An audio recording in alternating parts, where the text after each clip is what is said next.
What's good, YouTube? It's Stormy B, man. Good evening, good evening, good evening, and welcome to the latest edition of my rap about Kung Fu. I have changed the title of my show that I do featuring the Kung Fu films. It is now called Kung Fu Film Focus, okay? And that's the name of that show featuring my reviews and recollections on the genre of Kung Fu films going forward. Just wanted to let you know that. That's how we're going to be operating under that title going forward. Simply because there was a little bit of confusion, from time to time when I would do a live stream, my Friday night chop session, and then the Kung Fu chop session, people were kind of crossing them up. And that was my fault. And admittedly, I was being a little lazy with my titling. So I've elected to change the features of Kung Fu, and they'll now fall under that category of Kung Fu Film Focus. And this evening, we will be enjoying the recollections and discussions on a classic film. Most may remember it from 1972 if you've been around that long, or you're into the films like I am and know where they uh, where they were released in the U.S. But the film is actually from 1971. Okay, Lady Whirlwind. That's our film of this evening.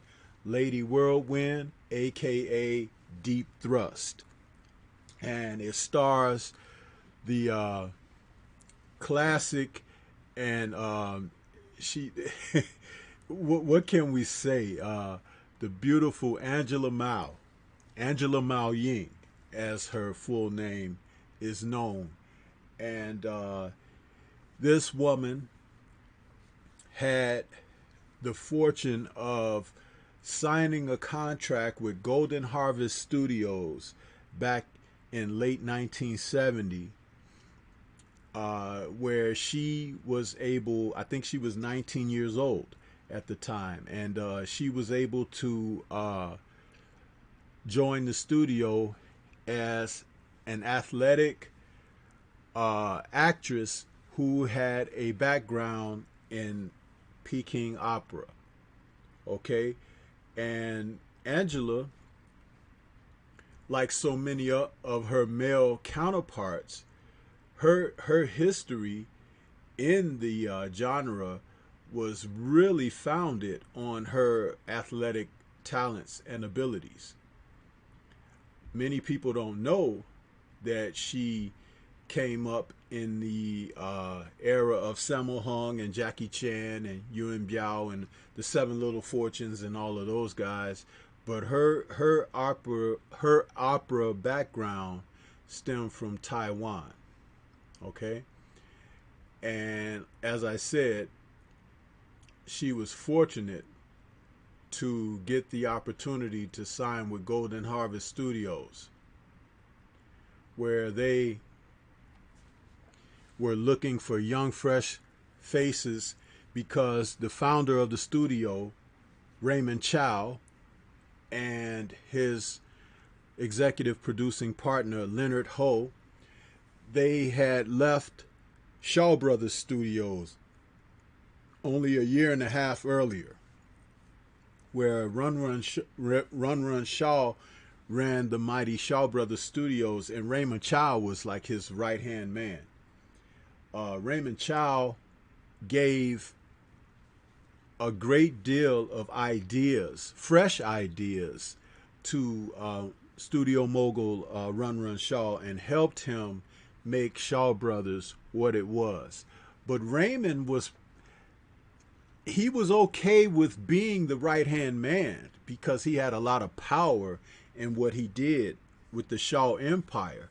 And the brothers who ran their studio, like a former United States Hollywood studio from the 30s and the 40s, where the big big studios were ran by moguls who had long contracts for their actors and performers, and tight studio budgets, and they ran the studios like a machine.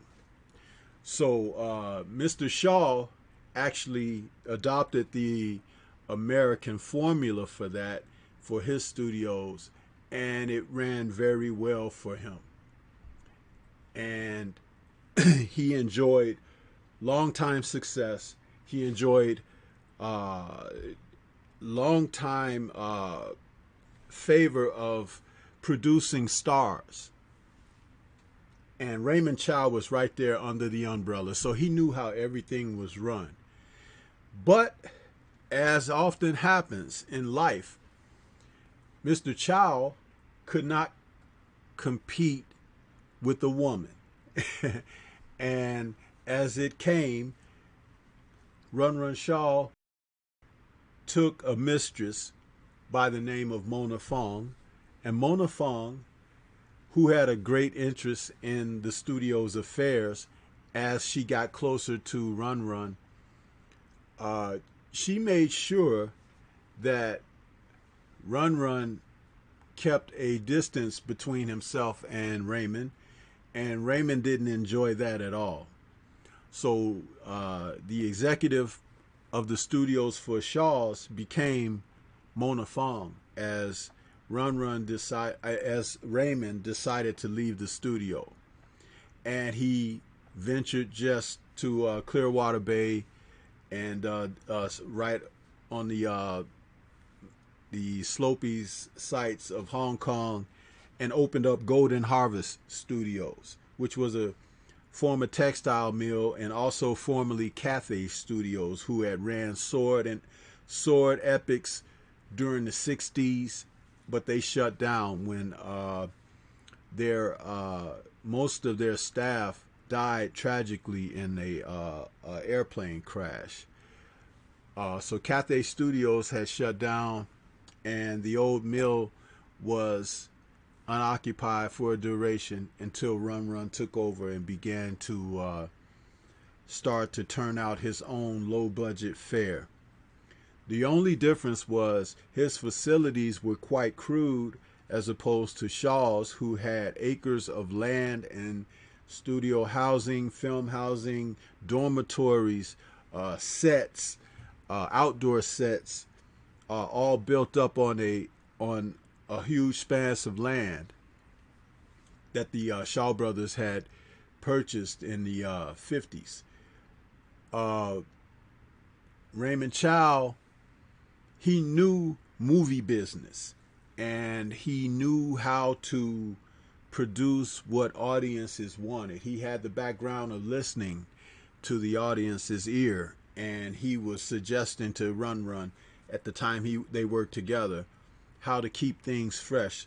So he felt like if he could find the right talents with opening his own studios, he would be able to provide the audience with the same type of fare that Shaw Studios offered, but with a different play on the contracts that he offered his players, as well as the way to go about making deals with people, not putting them in as long of contracts, and looking to make certain that they could share in some profits, but not very much, but just something to make it lucrative to draw people into his studio and his studio's graces. Another person that joined Raymond from the Shaw Brothers Studios was a director, Wang Fang. And Wang Fang was a guy who worked right under Golden Harvest banners for a number of years and produced a number of the Hong Kong Kung Fu classics out of their studios in the early 70s. Ironically, he never worked with Bruce Lee, but he was a far better director than Lo Wei. And Wang Fei became the mentor of Angela Mao Ying. And as we begin to get into Angela and her accomplishments with the studio, we find that as the shows began to go forward, their productions were quite crude. But what made up for that more than anything were the actors and actresses that he had signed, because they were young, fresh, vibrant, handsome, and beautiful lads that joined the studio. He has a birthday coming up. She had experience from the age of 5 after being in 1969. Director Wang Fang had seen her and signed her to a contract at Golden Harvest. She remained at Golden Harvest until the late 70s, just around like 1980 when she settled down. She retired from the industry and married. One of the things that Hong Kong actresses would do was when they decide to get married, they would just leave their film career behind. So one of the other actresses who was popular with Golden Harvest Studios, such as Angela Mao, Maria Yi, or Yi Yi, as she was known in Hong Kong, when she married in the mid-70s, she left her career behind. I think she was in her late 20s or mid-20s when she left the industry, and she has seemingly just fell off the map. Supposedly she lives in Canada somewhere, but there are really no modern photos of her or anything. And Maria Yi was a very popular actress, very pretty woman, and she was a skillful actress.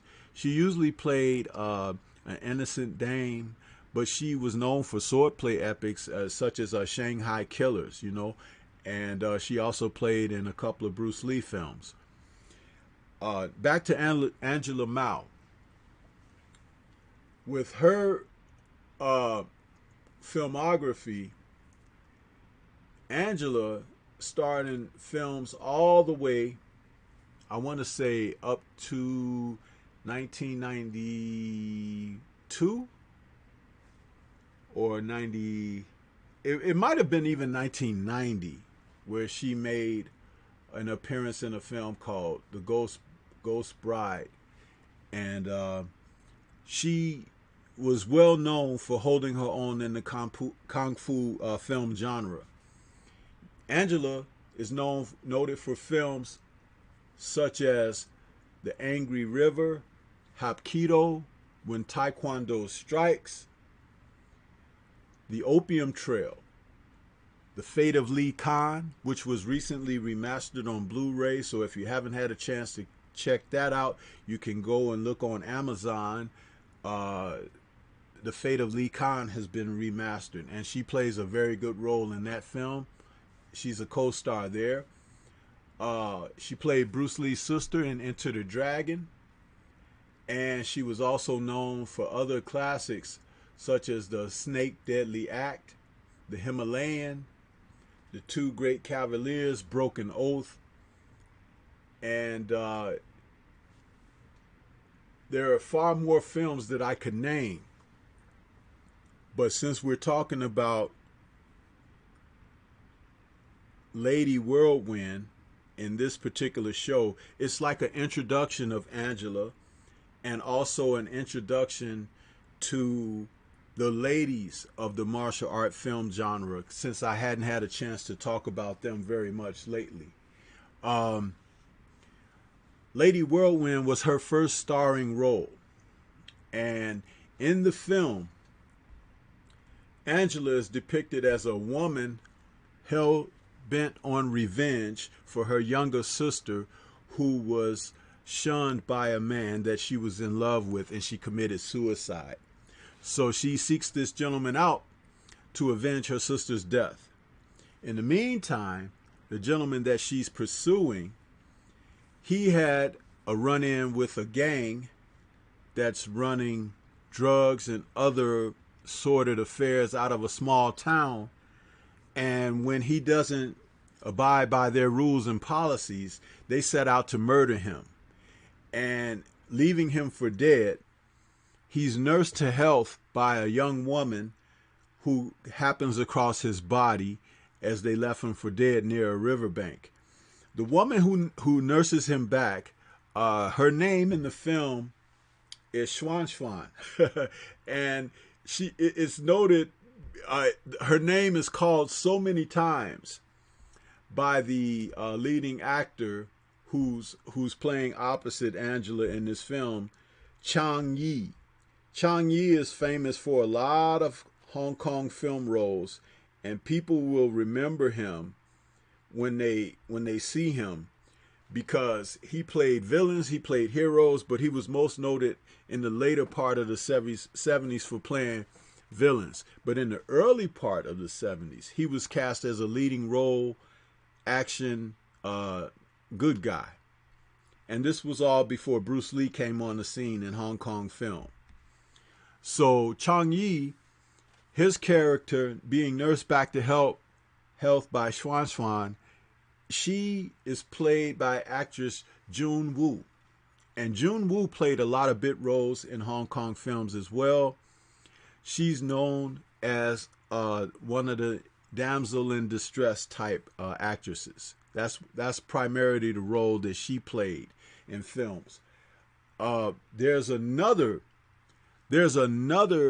feature about this film that sparks of interest, because the women in the film are depicted on equal sides. They're depicted as as I mentioned a moment ago, a damsel in distress type, weakling, woman needs help type of role. And then Angela's character, who is a modern day physical prototype kick-ass woman, and she takes no prisoners. She's the best fighter in the film, and she's very believable in her role, despite being such a slight woman. I believe Angela Mao might have been all but 5 foot tall or a little bit less, and she had very short arms. But this film being choreographed by the legendary Sammo Hung Kempo, Sammo knew how to shoot action with Angela, and he always made her look very good in her action roles. That's why she was known as the female Bruce Lee, because the action choreography that she was able to carry out, particularly in this film, which really set her on her own path as a leading star. Her films in the U.S. ran directly behind Bruce Lee's as far as box office receipts for Golden Harvest, and she never knew the financial success that she had garnered internationally, because the film overseers, Raymond Chow and Mr. Leonard Ho, they kept that information from her, and she was never able to demand her value for what she had received. And it's a shame, because the woman was excellent. She had a huge audience, and she now resides in New Jersey, and she is still quite astonished to see people come and see her at her restaurant where she runs and recognize her from her heyday over 40 years ago. What a woman. And she was able to carry a film all by herself. Bruce Lee thought so highly of her, he came to her set of her film When Taekwondo Strikes, with her as the leading actress, and Master Jun Ray, the godfather of Taekwondo here in America, who played the lead role in that film, and was given that opportunity by suggestion on Bruce Lee. He dropped by her film set and gave her pointers, because he thought she was such an excellent on-screen fighter herself. A little tidbit that people don't know: when Bruce Lee shot the action scenes for Game of Death, and he encountered the Hapkido expert Ji Hun Jae, the gentleman who had the white gi trimmed in gold, when he shot those scenes originally with Ji Hun Jae, he wasn't happy with the result. He thought that the scenes didn't have enough pop and pizzazz, because he felt that Ji Hun Jae although an excellent martial artist in real life, couldn't do on-screen fighting well because his timing wasn't where Bruce thought it should be. And he thought about reshooting the entire fight segment with him and the other two guys that were taking on G in that scene. And he was thinking about replacing G with Angela Mao. That would have been very interesting because he died before he was able to make those changes and adjustments, but it was something that was on the table that he felt he wanted to do before the film wrapped. And Game of Death was far from wrapping at the time of Lee's death. I'm going to stop a moment here and go to the chat because I noticed we've got a couple of people in there. Joseph Brown, he's out there. Joseph was waiting early on, and I appreciate you and your support, brother, for stepping out there and you know, waiting for Stormy B Man to drop this gem on you this evening. Appreciate you, bro. Gil Coles is out there. He says salute Stormy B Man and the chat. And he's also saying salute to Joseph Brown. 78 is out there. He says salute, brother. Salute to you, General. How you doing, bro? I was listening to your stream and went on a little bit after you got off and really enjoyed what you were talking about this evening. Salute to you and hey, man, congratulations with you and Black Fight Fan on what you guys are going to be hitting tomorrow, your milestone. And I surely will be tuned in to listen to you brothers in the morning. So salute to you, General. And one last thing, General 78, if you're still out there, I'm thinking of doing my next segment of Kung Fu Film Focus on one of your gems, bro. Dragon Fist with Jackie Chan. So I think that's what's going to be the next show that I do when I do my Kung Fu film review. So, as I was saying about Lady Whirlwind, the rest of the cast of this film is pretty much a who's who from the early 70s. We have a person who was known for being a villain in the early 70s. Sammo Hung, who you already see pictured because Sammo is a fight choreographer first and stuntman first by trade. And he later became an actor, and then even still later he became a director in his own right. But we had the likes of Pai Yin, Yuan Chet, and also a woman that we had seen a few times, Anna Liu. And these three people, when they played in the industry, they usually were the people that you love to hate and hiss at on the screen. Their characters were always someone giving people a hard time in the films. And it's funny because, you know, typecasting, character actors like themselves, but they did their roles so well. You know, like when you talk about Chen Yue Sang, who you see there depicted on the right, he is at the lower bottom portion.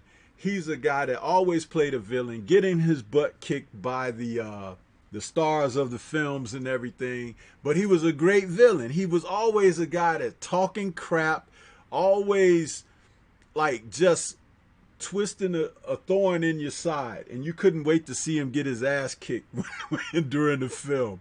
But his martial arts his skill level was very good, and Sammo always kept him around. He's a guy that worked with Sammo in so many productions, sometimes just as a stuntman, but a lot of times as a villain or one of the villain's henchmen or something like that. He was always there. I remember watching him in Slaughter in San Francisco, where there was the funniest scene where he was fighting the black guy in the film that was playing the buddy cop of Don Juan Tao, and they were fighting in the streets or whatever, and the black guy was like a cop, and Don Juan Tao was a cop also. They were partners, and they were fighting against. They were fighting.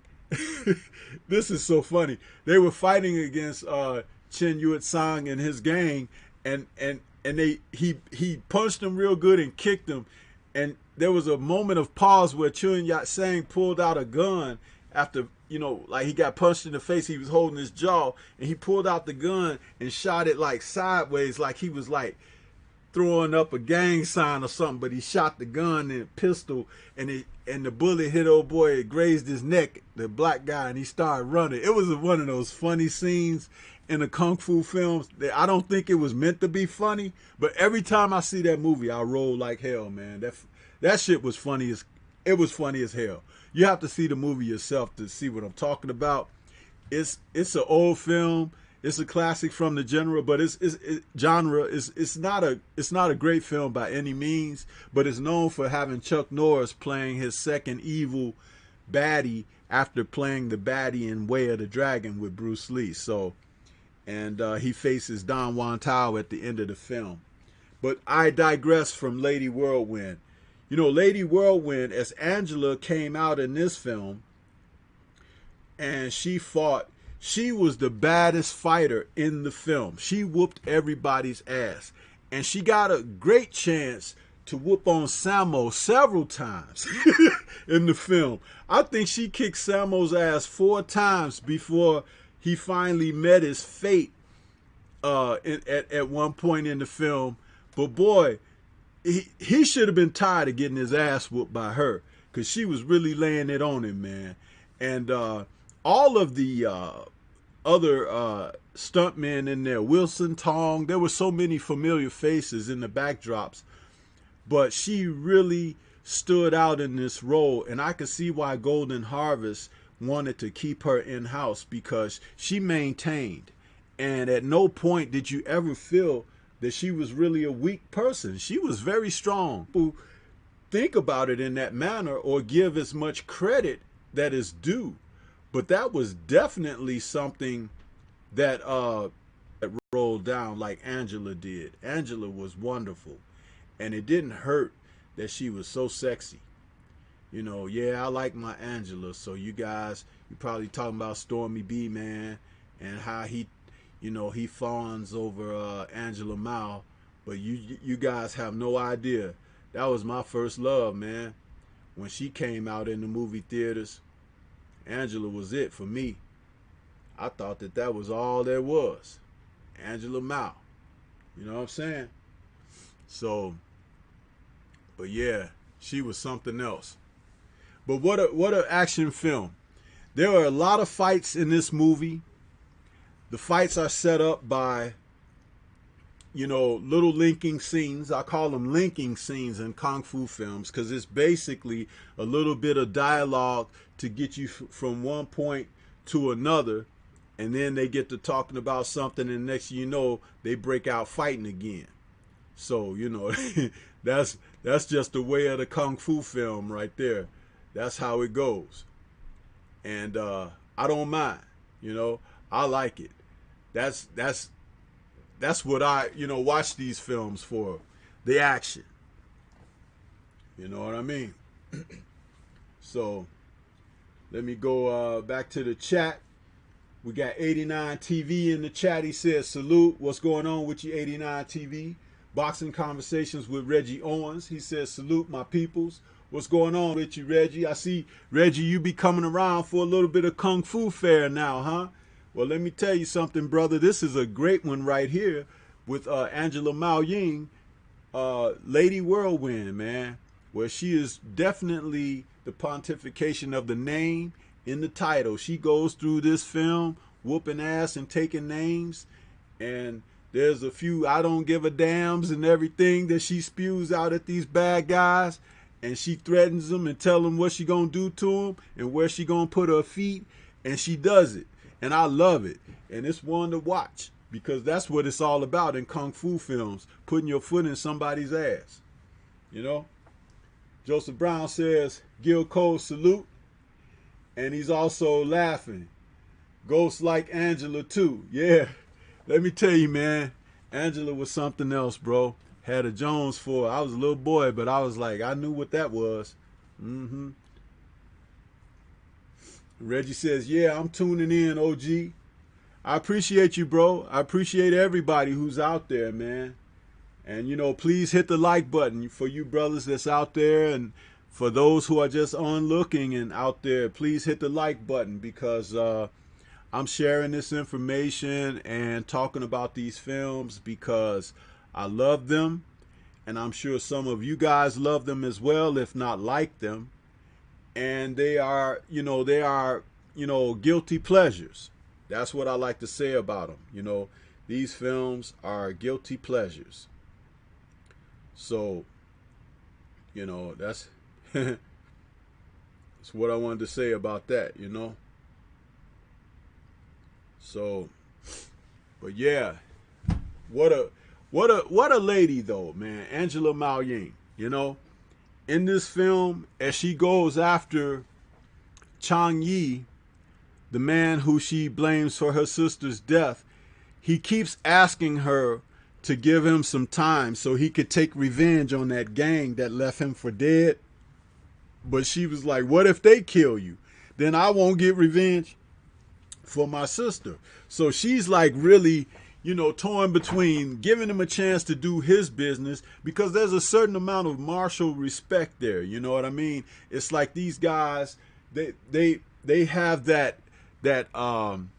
chastity, that kind of solemn respect and dignity that they know what revenge and avenging means. So she's considering, being that way with him. And at one point she thinks he's just bullshitting her and she's ready to kill him right then and there. And then she realizes that that's not the case. And then Xuan, she keeps coming in there begging and pleading for him to get an extra chance and everything. And she can see how weakling Xuan is, and Xuan just wants to have a man in her life, you understand? And she don't really care about Xuan because her sister died because dude left her, so it's like, it's this kind of little triangle of a thing going on between the three of them during the film.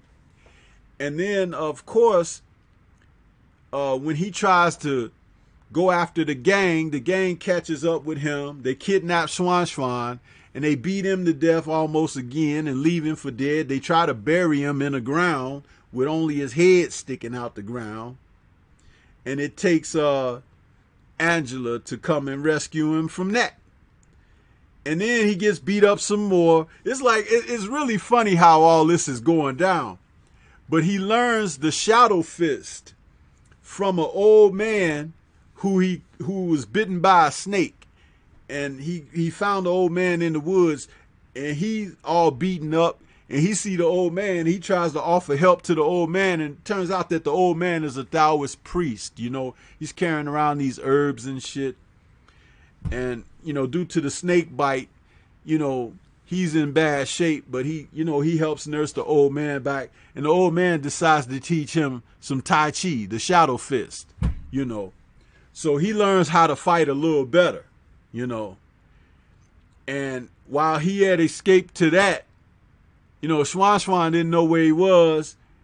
And Angela had asked, he had been asked by Chang Yi, could she go rescue Xuan from the baddies? And she does that, but she can't find Chang after that. So it's like, she thinks he ran off, but he was actually out there getting schooled up by the Taoist priest. The film is a trip. It's kind of all over the place. And no, the way I'm explaining it is not making it worse. That's just how the script was written. But I'll tell you something. The fight scenes are worth sticking around. And this film is a relative, what they call an early 70s basher. Bashers are considered the fights where they swing their arms and legs around and they block and they ward off. And then they punch with power, punches that don't really have power, but it's like that was the early 70s style. Remember, punching with power and authority and things like that came after Bruce Lee. But this is how the films, the choreography went back then. And usually it was still done very well.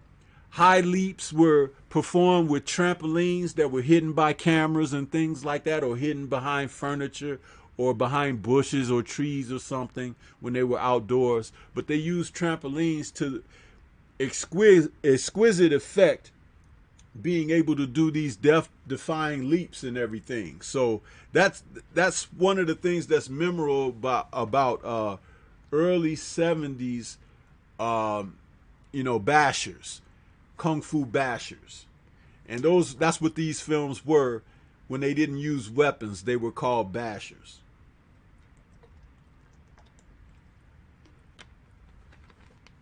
So as this film was put out there, a lot of other films emulated it. And you heard me mention Judy Lee earlier.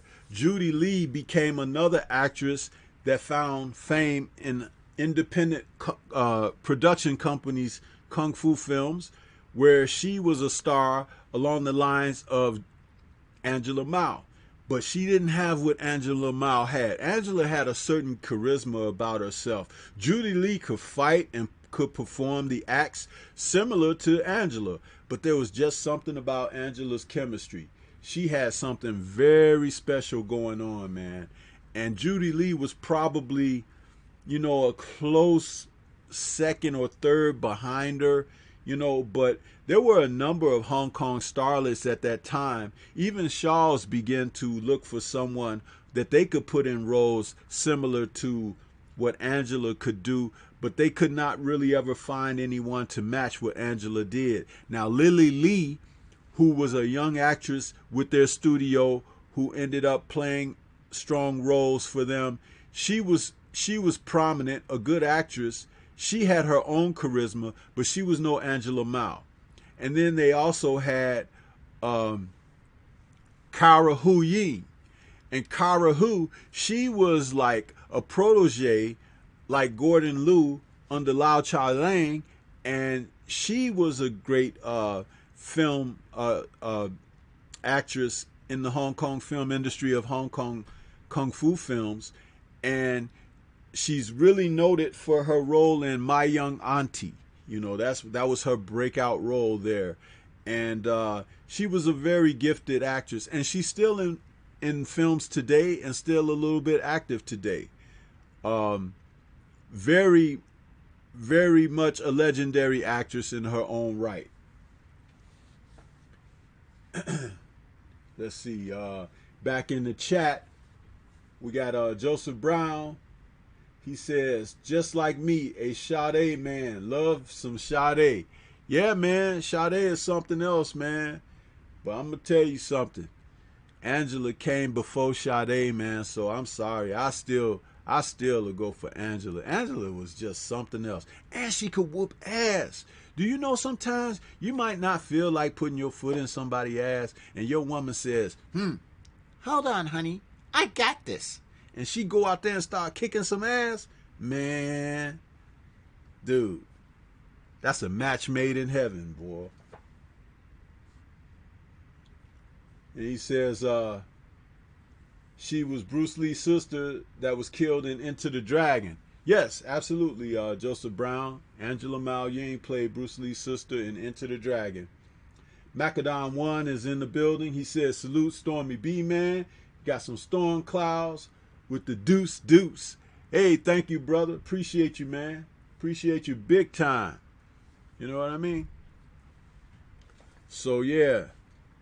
Lady Whirlwind is definitely Angela's breakout role. And if you just want to see her, if you've ever watched any of her films from the past and you want to see her first leading actress role, that's what that is. That is 100% her breakout role.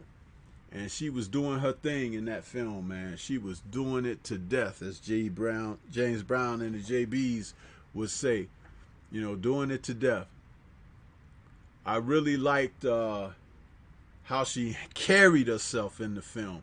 Matter of fact, the film ends with her walking off into the distance, and nobody could match her in the film. And she was so she was so solid that you could see her as the lone wolf female. You know, she didn't need no man, she didn't need no kids. She just wanted whatever her objective was, and she went about it, you know, taking care of that business. Got to give a lot of respect to that lady. She really carried the industry for Golden Harvest Studios, man. Big time. Big time. She was really a true star. This film, if I'm not mistaken, made $5 million total box office after they released it in the U.S. I think in the U.S. it brought in like 2-3 million or something, which was totally unheard of at the time. And Raymond Chow ate that up, man. He ate it up. So he definitely wasn't going to tell her about that, right? And you know that's a scumbag for you right there. So yeah. So just sitting here, you know, talking about this film, brothers.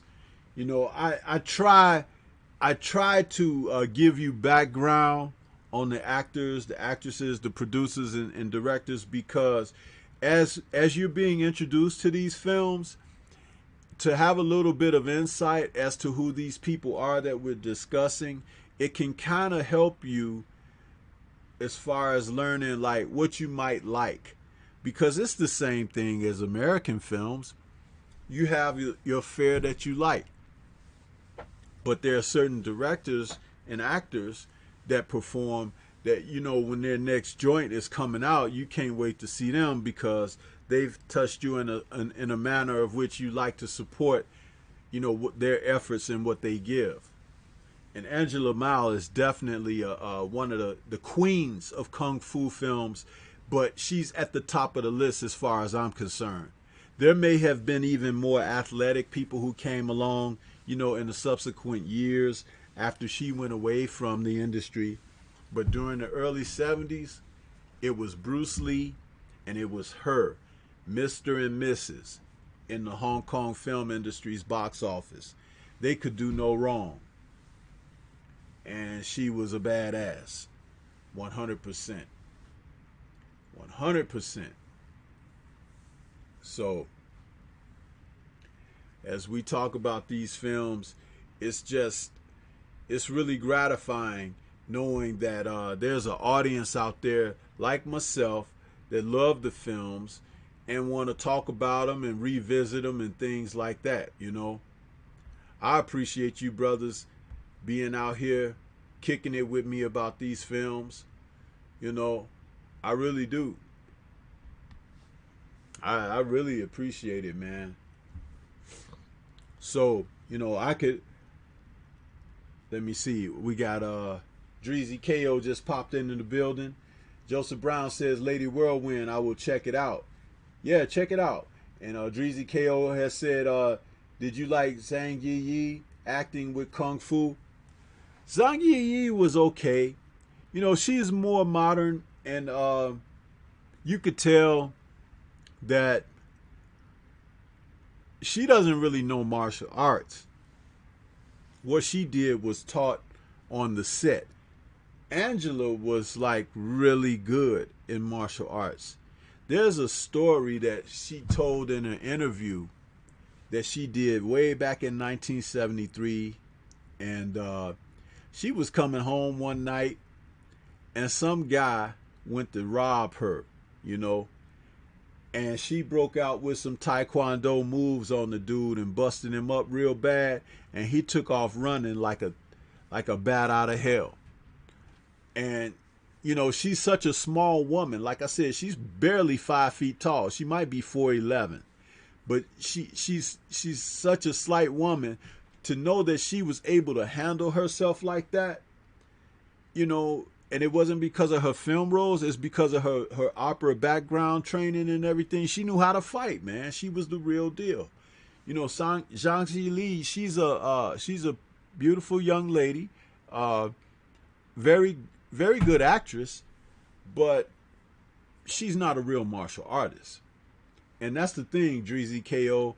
when I talk about these films, I like to put the shine and the spotlight on the fighters that they actually were at that time. During that time, you had people who were very, very capable. Okay? And this is why once Bruce Lee died, so many of them came into their own prominence. Because studios looked at the talent left and right, and they began to utilize the talent. Sometimes they couldn't give everybody a starring role, so they created ensemble roles where you'll have 5 to 8 of those guys, like the 5 Venoms and the 10 Tigers and all of those films that would come later, the 2-on-1, two good guys against a villain, because the talent was so in such abundance, you had to find new ways and refreshing ways to feature them. And that's how everybody got a chance to shine. In a way, it was a good thing when Bruce was gone, because the talent pool went so deep, it created something. If Bruce had remained, he would have smothered a lot of that talent that was around, because it was what he was, and maybe he would have been stereotyped because he basically played against the other narratives, the other people. That's why they had a hard time finding roles for him, because his personality and character was so strong, he wasn't believable as certain things. So they looked at him and they tried to emulate him after he died, and it didn't work. So people went back to doing who and what they were really about, and then things started flourishing again.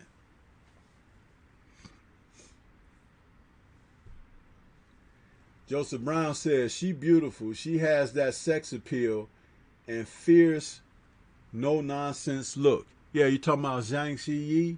Yeah, she's all right.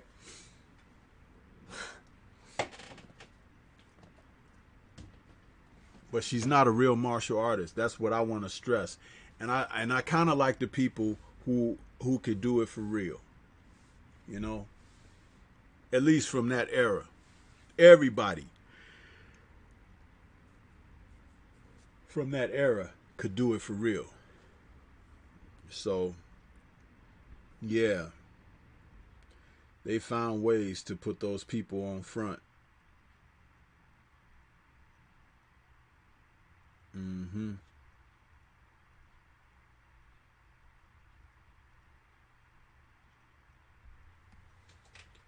So,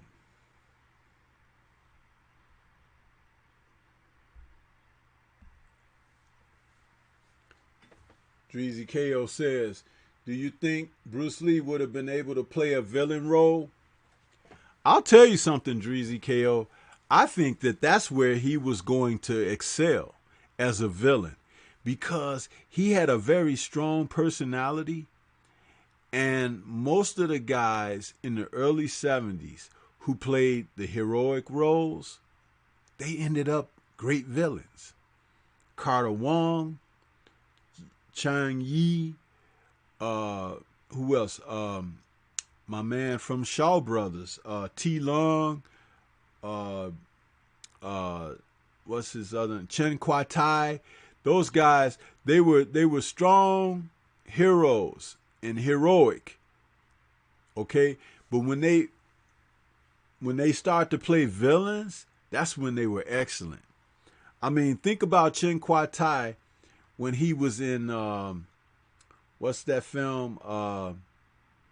The Return of the Five Venoms, and he was like, the Cripple Avengers, where he crippled all those guys and his son crippled those guys. He was a villain, man. It was like, get that dude, whoop his ass. You know what I mean? So I think those guys gave, so much more. That charisma could go into a different place when they would play villains. And I think Bruce would have made a wonderful villain. He would have made a wonderful villain. You know what I mean? They had written a role for him for Shaw Brothers. He was supposed to, in the fall of '73, after he finished his promotional tour with Enter the Dragon, he was going to resume the filming of Game of Death, which he didn't have very much to do. And then, like in October, September of '73, he had left that open for a film that he was supposed to do with Shaw Brothers. Now, the film, he never got to make the film, and the script stayed on the shelf for about 10 years. And then Lo Wei, his original director from The Big Boss and Fist of Fury, had opened up his own independent film company, and he decided to bring that script that was written for Bruce Lee back to life. And it ended up being called a film called The Rebellious Reign. The Rebellious Reign. And that was a very good independent film by Lo Wei's film production company.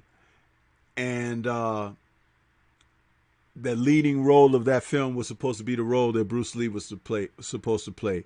And he was supposed to be a Ming patriot in there that was a traitor or whatever, saw his family and friends killed and stuff, but he was doing it under sneak because he was trying to bring down the empire by himself. And in that role, the lead character, he dies in the end because, you know, he did all these things, but he did it for good, but he went about it bad, and it's like he met a bad end. But there's great fighting in that film. There's great action scenes. The special effects is very good because there's some impalements and some slices with swords that look so realistic for its time. I think it was 1980 that Rebellious Reign was done. But I'll tell you something. That is a great film, and I could review that film one day. But that's the film that was supposed to be made with Bruce Lee and the Shaw, Rebellious Reign. I don't think it was called The Rebellious Reign when they wrote the script for him, because the lead character in the film is called Nin Kaya. What is it called? Nin Ken Yao. And Nin Ken Yao is a real person in history.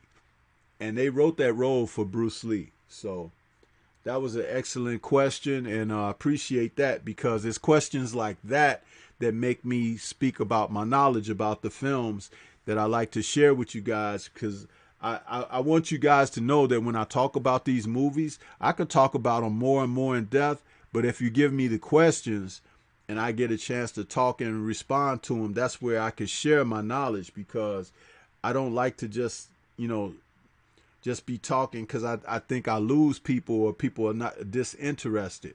So when you ask questions like that, I appreciate it, and it lets me know that I could respond with some fruitful information for you. I appreciate that, bro. And Drizzy KO says, "Damn, Liu Mang and Bruce Lee would have been a badass fight. That's like Crawford versus Spence." Yeah. But Lo Mein was a lot younger than Bruce Lee. When Bruce Lee died, he was 32 years old. And I think when Lo Mein came into prominence with the Shaws, he might have been about 24, 25 years old. So he was very young. And that was years after Bruce Lee died. So I think Bruce would probably be closer to 40 if their paths would have crossed. Sort of like Chen Kwai Tai. Because Chen Kwai Tai and Bruce Lee were around the same age. They were peers, So, yeah, that's interesting, though. So, yeah, you brothers out there, when you ask those questions like that, I appreciate that, man. I really have an appreciation for that. I really do.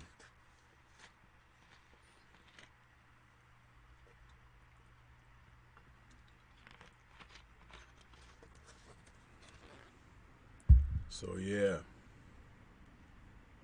There's a lot of stuff going on in the industry. So,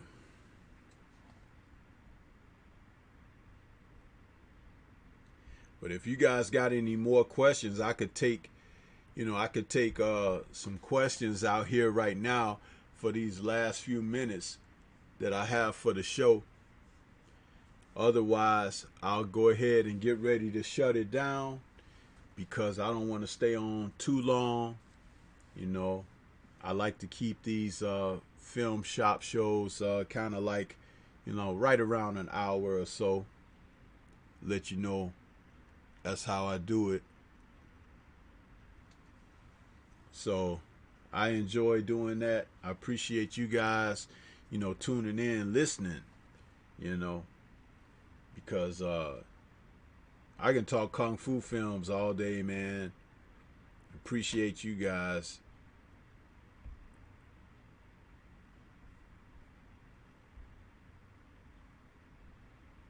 I don't think 78 is still out there, but 78 should have stuck around. He could ask a few questions and I can drop them answers, man. Because I tell you, I'm authentic, bro. I'm authentic with my kung fu. So I got one playing on the TV right now. That Dragon Fist that I was suggesting. It's going to be Dragon Fist with Jackie Chan, directed by Lo Wei, okay? Starring James Tien, okay? And Nora Mao. So that'll be the next joint that I drop up in here,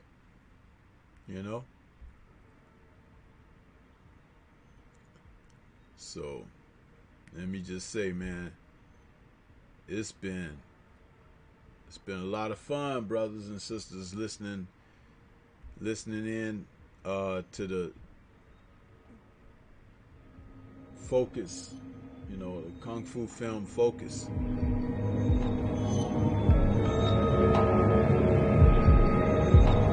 Dreezy KO says I should do Secret Rivals soon. I'm gonna get around to Secret Rivals, Dreezy. It's like, you know what? There's so much, man. And it's not that I'm like, oh, I don't want to do Secret Rivals. I will get around to it. Maybe I'll make that the one after Dragon Fist. Because I know that you and someone else have been asking for Secret Rivals. And I don't have a problem doing Secret Rivals. Secret Rivals is one of my favorite joints. I watch it a lot. I just watched it about 6 months ago. I watched it again. And part 2 is pretty good too. So, that's something I have no problem with. I would like to get some interaction on here too. If I could get a brother to get on here with me and talk about the film so we could have some banter and play back and forth. I don't like, from the standpoint of sounding like I'm preaching to you guys, just talking at you guys. I like to interact with people. So that's something I would like to do. But it is what it is. You know what I'm saying?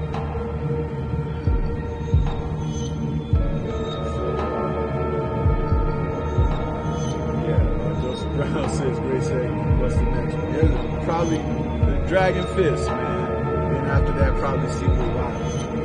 KO gonna hang around until I do Secret Rivals. Probably Secret Rivals Part 2. Then he gonna drop off the map like he don't know me.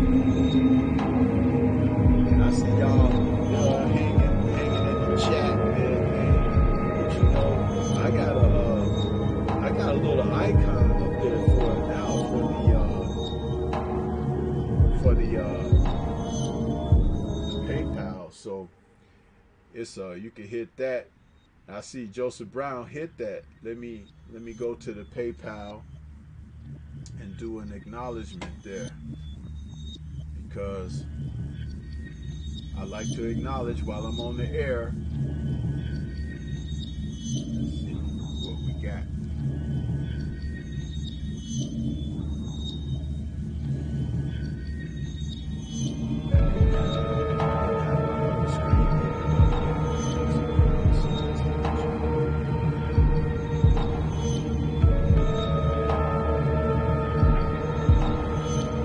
Hey, Stormy.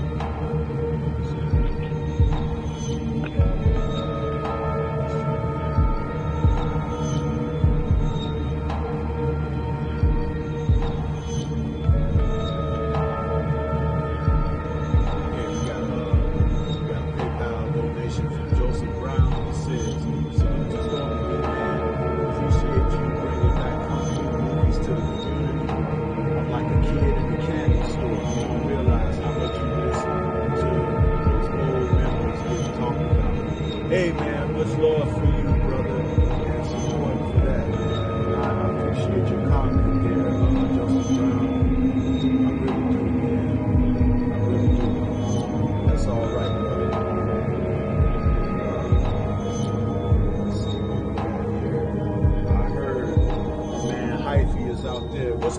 wifey, you still there?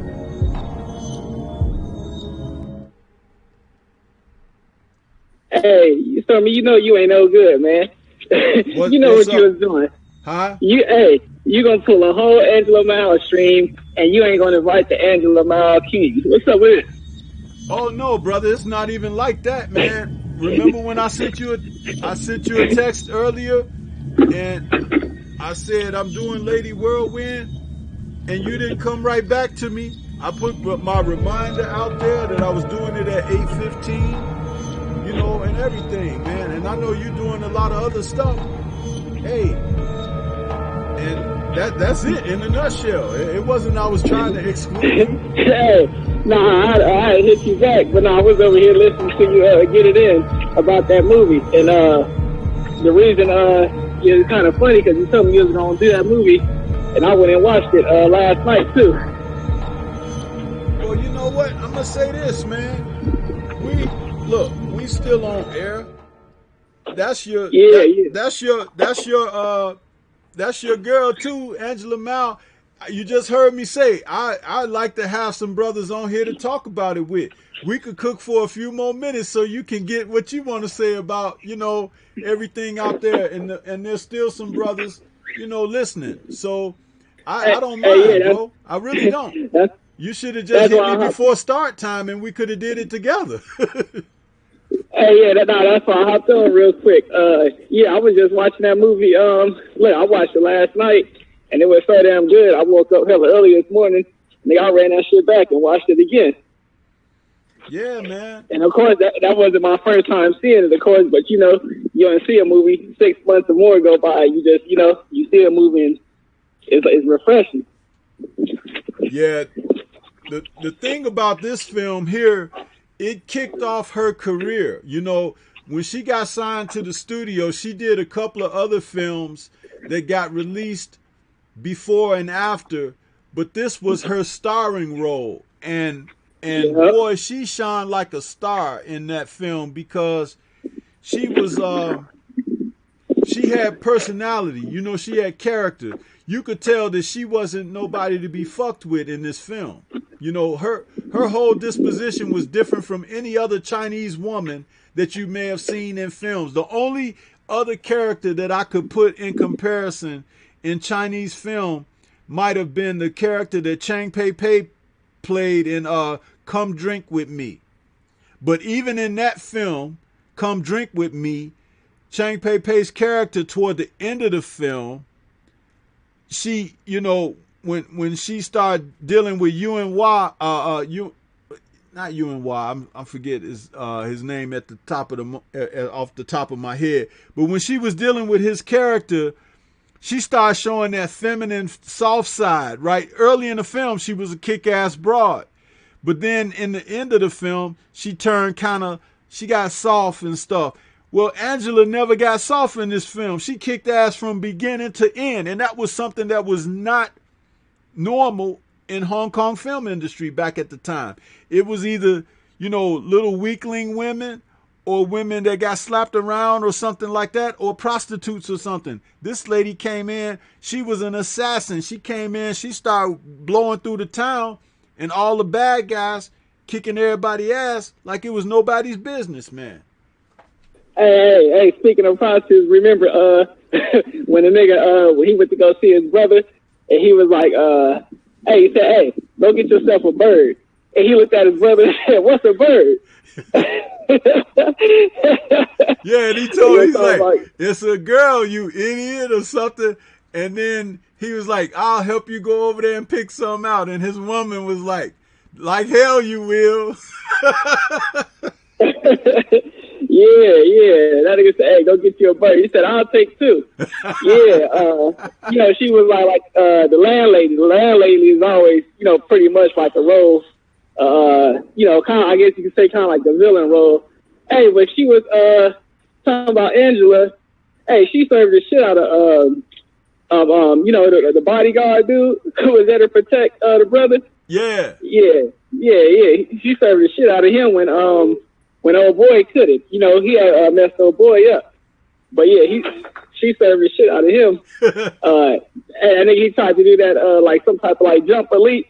She caught that nigga in midair. Hey, she caught that nigga in midair, hit him all in his ribs. That was a knockout blow. Dude, she was something fierce in this film, man. Did you see when she took that bag of money, them coins, and she was whacking Samo across his head with that bag? Hey, hell yeah. Man, she was fierce, man. And I mean, the way she played the role, it was like really her personality or something. And she's nothing like that at all in real life. But she played it so well. She was a mean ass, man. It was like you didn't want to fuck with her. And even Pai Ying in the movie said to his crew of guys, he was like, hey, is that bitch really that tough? Remember he said that? Yeah, that's exactly how he said it too. Is you really that tough? Yeah, because when they came to him and they was all beat up and shit, he was sitting there rolling them metal balls in his hand, and he was like, hey, is that bitch really that tough? You know, because everybody was getting their ass whooped by her. Hey, but see, they didn't have no respect for old boy, what's his name? Shang, her husband or whatever. They ain't had no respect for him, but they feared Angela like a motherfucker. Oh, yeah, because he couldn't really fight at the beginning. He couldn't fight until after that old Taoist priest taught him the Tai Chi. You know, once he taught him that, he could fight better, you know. But you know what? When he told Angela in the movie, he said, yeah, I've learned some Tai Chi. She said, good, because it ain't going to help you because I'm still going to kill your ass. Hey, that nigga had to beg for his life for like 4 times. And, she was pleading. Hey, don't kill my husband. We got a future. All type of shit. Man, we ain't even had our children yet. Listen, man. See, now that's what I'm talking about being able to talk about the movie with somebody who's seen it, because it's those kind of elements that we could play off of each other, because it's like, the audience, I could tell the audience the facts and the figures and stuff, but it's these little tidbits that we're dropping right now that were missed throughout the show, because that's what made the movie really entertaining. Like I said, he asked for asked for her to give him a break like 3-4 times, man. You know, and she was like, yeah, well, what if they kill you? She's like, then how am I going to get my revenge? You know, she was like... yeah, he was asking for his life, and, you know, and like I said, and the wife, Xing, how we say her name. Yeah, and they was begging. And then, see, this film is usually, they usually in the, like in like a tea house or something where it's going down. Nah, They was in a casino in this one. They had it going on in the casino. I'm telling you, but it's like 3 places, man. The casino, the tea house, and the school. Those 3 places, a fight going down if in a kung fu movie. If you're in a school, a casino, or a tea house, it's going down. Hey, yeah. Hey, they kick off the movie. It's going down in the tea house. And again, she's showing it off the rip. Yeah, she got skill.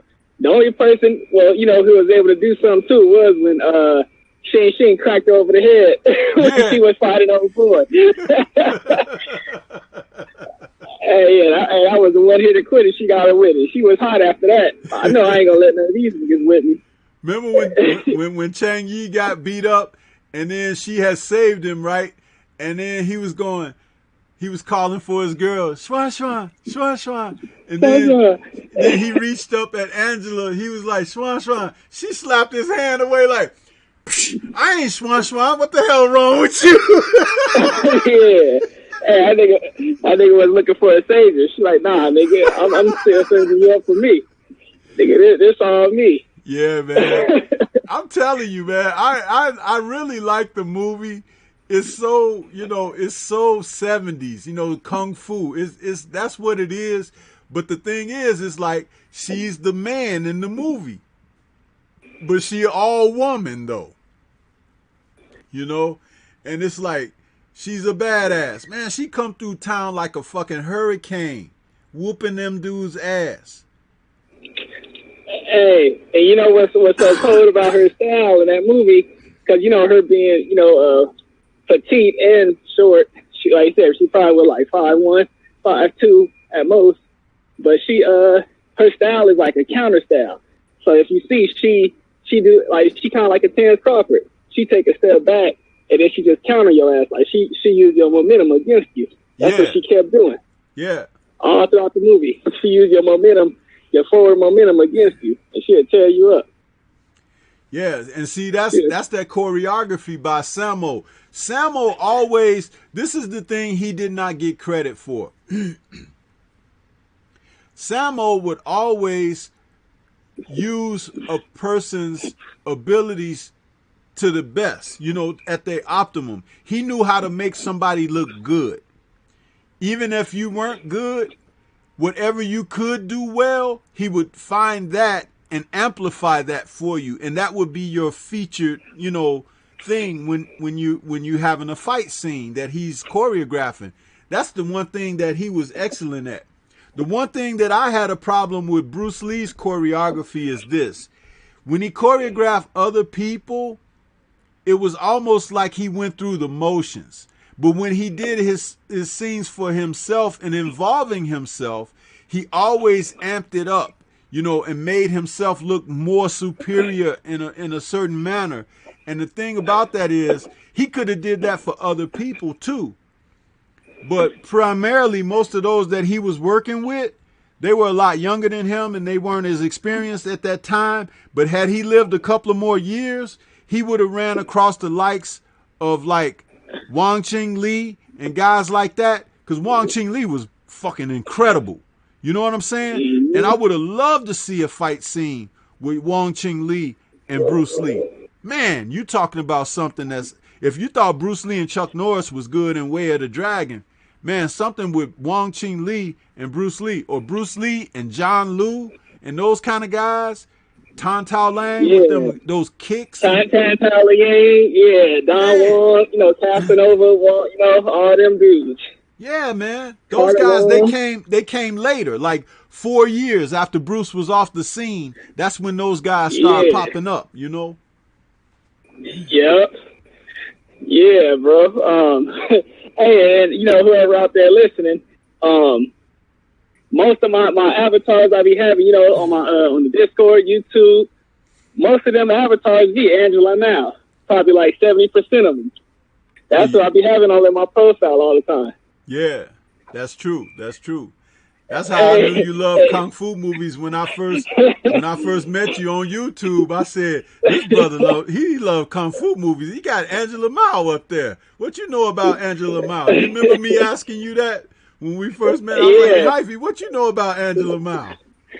Hey, because I used to be running around with her, and it was either her or the Hot, Cool, and Vicious. Yeah. Yeah, used to be running around. Yeah, y'all was the first brothers to even approach me. You was actually. Yep. Hey, but you know what's crazy though? Because that's a badass woman finding a mother. But it's so crazy. So I've been watching her for so long, and I got so much respect for her skills that I don't even look at her like that. No, I just see a kick-ass woman first. Exactly, man. Because she's just a awesome, an awesome personality. She just oozed charisma, like Bruce did in his own way. She did. She had something about her. It was like the camera liked her. She was good athletically, and her performance was good because she had that charisma. When I saw her in a couple of other films where it's like she wasn't as badass like this, or like she played, she downplayed herself, it was totally different. I remember, like, if you see this movie that she's in called The Association, and in that film she's playing two roles. She's playing a sister of another woman that a twin sister that gets killed, by a firing squad. So like early on she gets killed in the movie, but she's in the rest of the movie as the twin sister. So it's like, wow, and the twin sisters had different personalities. So she was very good in that, you know. Hell yeah, nah, she you know, that was cool because that was her like breakthrough role where she could come through and you know it was about her and shit. You know, Golden Harvest, they had a hit in her because she was with Golden Harvest, right? Yeah. And Golden Harvest let her go. As I was saying earlier in the show, Raymond Chow, when they released this film in the U.S., the film did like $3 million, and the total box office take with that in Hong Kong, I think it was 5. So withheld that information from her. She had no idea that she was the biggest star she was in the U.S. And Raymond Chow kept all that money away from her and everything, and she had no clue. That's why, like, when she finally moved in the early 80s, when she moved to New Jersey and people started coming in her restaurant recognizing her, she didn't realize that she was that big. She was that big. She over here, she left from Hong Kong to come over here in America. You have to think, like, she was like, how do these people know who I am? You know what I mean? They're like, we seen all your movies, this and that. She's like, you seen my movies? She had no idea that it worked like that. You know, she had no idea. So when people come to her restaurant now and they give her love and stuff and want to take photos, she always interact with them. I got a guy that I know named Kung Fu Bob O'Brien. He went there. He's from Philly. He went there to meet her, and he draws these posters and stuff. And he took that poster that he designed for the Shout Factory Angela Mao collection DVD set. He took the poster of that to her. She started crying when he presented it to her, because she just didn't know that these people in America that love these films loved her like that. She had no idea.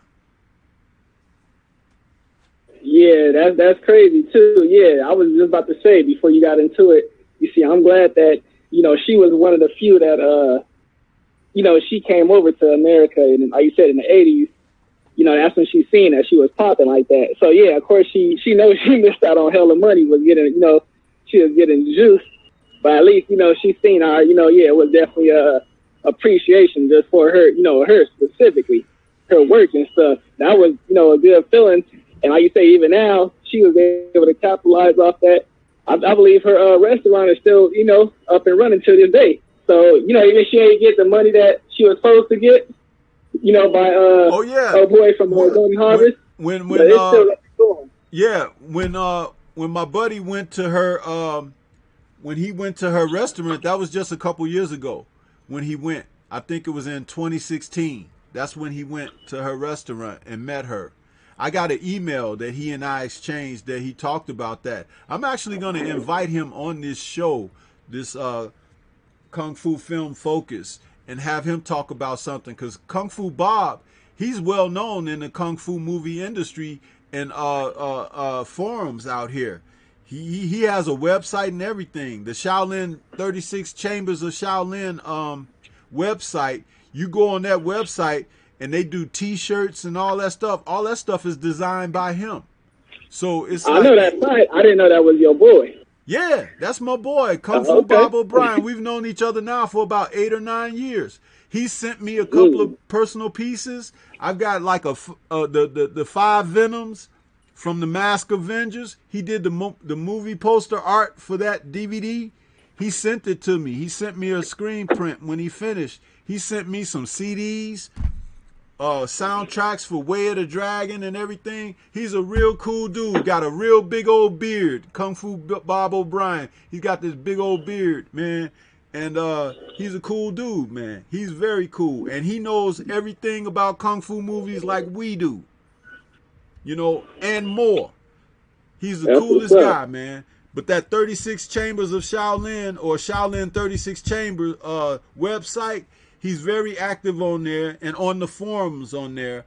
And he's always, they commission him to draw the artwork for movies, Blu-rays and stuff. The Sonny Chiba Street Fighter collection and the Sister Street Fighter collection that just came out earlier this year on Blu-ray. He did the artwork for that. That's him. That's his shit. So that's what he does. He's a wonderful artist. I always rib him about when you gonna do something on Bruce Lee, because I've been waiting for damn near 10 years, Bob O'Brien. And if you're out there listening right now, I'm still talking about it. You ain't gave me my Bruce Lee stuff yet. So but he's a hell of an artist. Boy, he's good. His artwork looks like real photographs. That's how good a painting he does. The Angela Mao Shout collection, that's his artwork. The Jimmy Wang Yu Shout collection on DVD, that's his artwork. He drew and painted the pictures, and they look like photographs. Hey, see, there's a whole bunch of just, history and just classic material. Like, it's up to people my age and even, coming up next to get this, because, this is the type of information that could just die if, you know what I'm saying, if they don't get passed down to us. And I'm sorry, but this is the type of stuff I'm into. That's me personally. Oh yeah, that's what I told you. It's like that's why I created this to have an out, because I know there's a lot of boxing out there that I don't talk and that I'm not fond of. So I found my own avenue, with this, to do this. And man, Kung Fu movies, there's no down point on that. There's always, something great about that genre and those films and everything. So to be able to do something as an alternative to some boxing, to come back to this, I think that's great, And for other people out there who like it, like Joseph Brown, he was waiting for it. Joseph Brown was, as soon as I went live, Joseph Brown was right there. He was waiting for it, obviously, because I put the reminder out. The reminder had a little countdown. I saw it, that it was ready for when I went live. Joseph Brown was right there waiting, and much respect to Joseph for doing that. And he also asked, he said, I do have some questions. Would love to hit you up behind the scenes on Discord. Yeah, Joseph Brown, we could talk on Discord, man. That's not a problem. If you're already on there, yeah, you could just hit me up. When you see me live on there, just hit me up. We could go into Kung Fu. I got on my server on Discord, I got a Kung Fu chat. So even if we get off of here, we could go right to the chat. Me, you, and Hyphy, we could go in there and talk. When we finish the broadcast, because that's what I created that for. And any other brothers and sisters out there that want to talk Kung Fu, that's what that chat forum is for on my server. The Kung Fu chat, it's for us to talk about the movies and stuff like that. And I'm gonna say something about that in a minute. Go ahead. And he also says that the Whirlwind reboot part 2 with Stormy B and Hyphy. Shit, hey, I ain't gonna be in that movie. Ain't no woman gonna be running around whipping my ass. No, he talking about the fact that we continue on talking about the movie when I was about to shut it down. That's what he talking about. Oh, hell yeah. Already. That's our job. That's my responsibility. No, but when you hit me up, Tyson, Hyphy, when you hit me up about, wanting to say something, I was so engaged in the show, I didn't see the text. So, it wasn't that I was ignoring you. I was just, and I was doing my studio stuff with putting the images up on the screen and stuff like that. So it wasn't that I was ignoring you. I just got cooking and got talking. But that's why I like, before the stuff kick off and everything, I like to have all that. If I had known you really wanted to be on there, I would have said, hey, from the time the show start, be ready, because I will have you right there so you can say everything that you want to say and be a part of that, Because that's, yeah, but go ahead. It's all good. No, I say it's all good because like the way that you bring people to the movie, as far as giving them some background and the characters and all that. You killing me on that, so I can't do that. But that's the important part too. So now it's good for you to get that in, and I can just come on, give my thoughts. But not to move off too much, but I want to say you already know this is the first time you didn't heard me on somebody's panel in months. I don't even be in the chat no more, but with some kung fu, you know, I'm with it. So shit, everybody out there listening, look, you know, we all come together on some boxing stuff. I understand that, but like, homie, if it ain't nothing going on in boxing, y'all got to get some more hobbies. If y'all ain't got nothing to talk about new, y'all don't got to be online at all. Y'all can talk about some, you know, kung fu, whatever other hobbies y'all got. But shit, make it interesting so I can come to your channel. If not, I ain't going to be in your channel. I'm not coming on your panel. I'm not coming in y'all chat. Y'all got to make it interesting. We like kung fu, so that's what we do. Absolutely, man. And I don't know, I think this might be the seventh show that I've done so far on kung fu movies, and I can see that the audience is growing. I got certain people that's out there asking, hey, what's the next joint, you know, and stuff like that. And that makes me feel good because it lets me know that my efforts are not wasted, man. You know, when I'm doing this, I'm doing it because I got that love for it, but I'm also doing it because this is something that I could talk about in depth. As you hear me, you know, I give these breakdowns of these films. You know, I can tell you about the personalities that star in them, the companies that put them out, you know, what happened to these people, where their lives end up and stuff, you know, and never trying to do it just like to give you, like, burden you down with information, but to just kind of keep it a little interesting, because it's a lot of stuff that you didn't know. Basically, you see the movies on the screen and that's it. You wait till the next one come out and somebody that you're familiar with star in the next one. But, you know, they didn't know that a lot of these people, man, were classically trained, and they had physical gifts that once they got old and stuff, it was like there was no one to replace them, because those opera troops don't operate like they used to. They don't have that anymore. And some of these people, that was a way of life for them. That's just like, you know, one of the Venoms, you know, the young looking guy, he, you know, that died from cancer, you know, and his wife had left him, he, you know, and stuff like that. And the movies, he weren't making them no more in the early 80s, and he died. You know, it's like some of these guys didn't know what to do with their lives when they couldn't make kung fu movies anymore.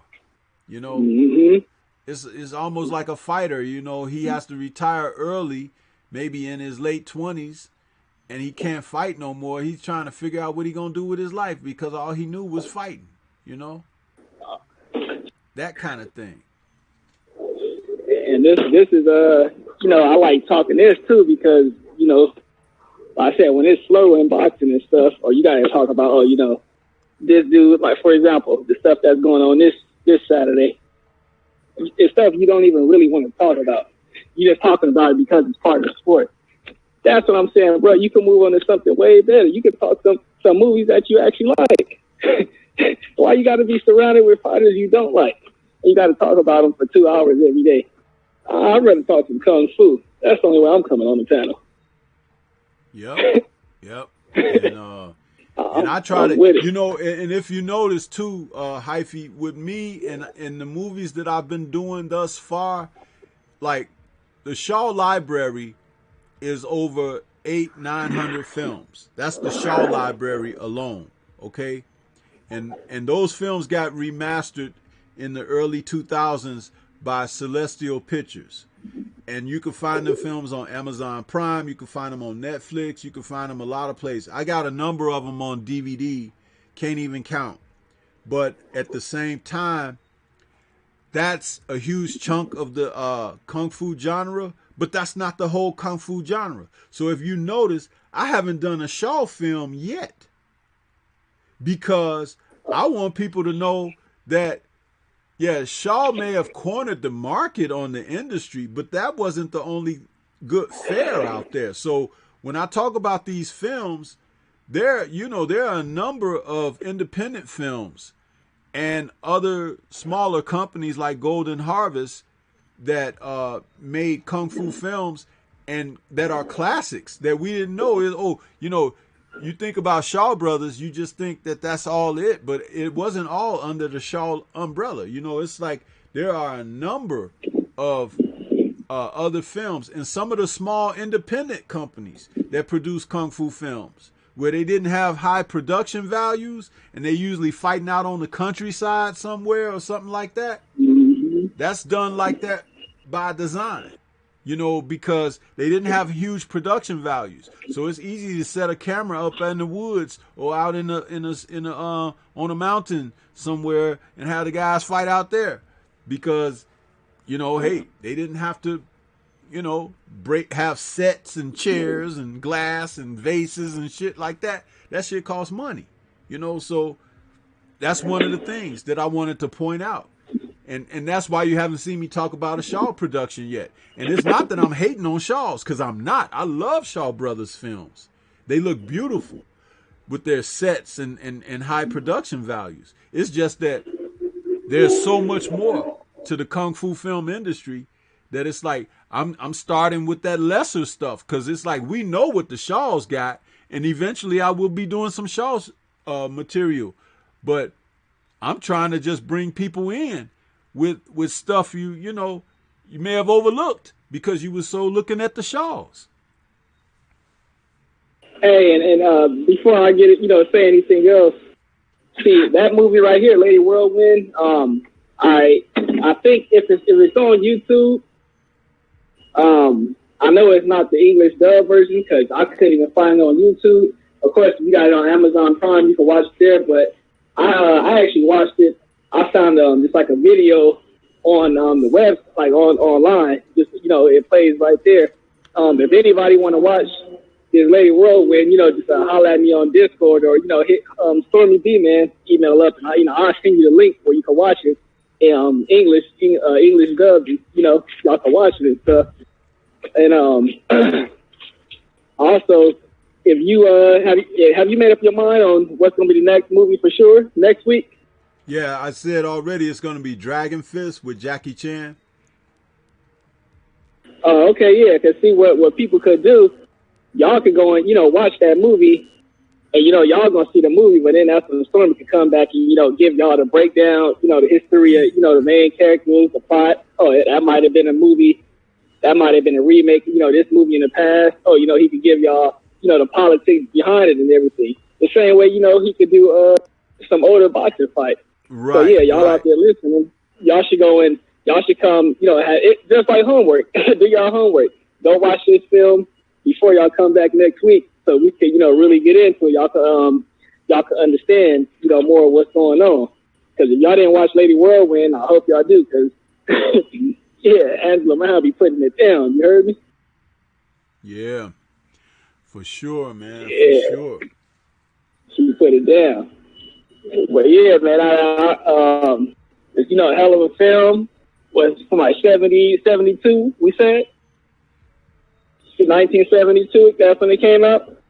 Yeah, it was actually made in 71, and it was released in 72 over here. Released in 72, late 72, early 73 over here. But it was made in 71. She made like 4 films all back to back, and then they released them at different times. So, okay. Yeah, that's why it's like, it was made in 71, but if you want to say 72, it's okay because they may not have released it in certain regions, before a certain time. Yeah, I see Joseph Brown is asking you to send him that link on the I guess we could do that on the Discord. So why don't I do this? Yeah. Let me go ahead and close this show out on the air, and I can meet you guys over on the Discord server in the Stormy B-Man Kung Fu chat. Hey, yeah, and if there's anybody out there, out there that's not on Discord, but y'all want a link to the movie, y'all see Stormy B-Man, he got his email in there, so just, email him, and, I'll send it to him so y'all can get it, because I said it's, I don't think it's on YouTube, but it's still a movie y'all need to see. No excuses, I got it. Y'all need to see it. Absolutely, absolutely. So I'm going to go ahead and close this out here, and I want to thank everybody that came out to listen to this episode of the Kung Fu Film Focus. Lady Whirlwind, aka Deep Thrust, and I want to say, thanks for everybody that came out with us this evening. This is Stormy B, man. Also with my man Hyphy. And salute to Joseph Brown. We can continue to talk about some things behind the scenes on the Discord. So until the next time, when we talk about Dragon Fist, I want to say peace to everybody that's out there. Already.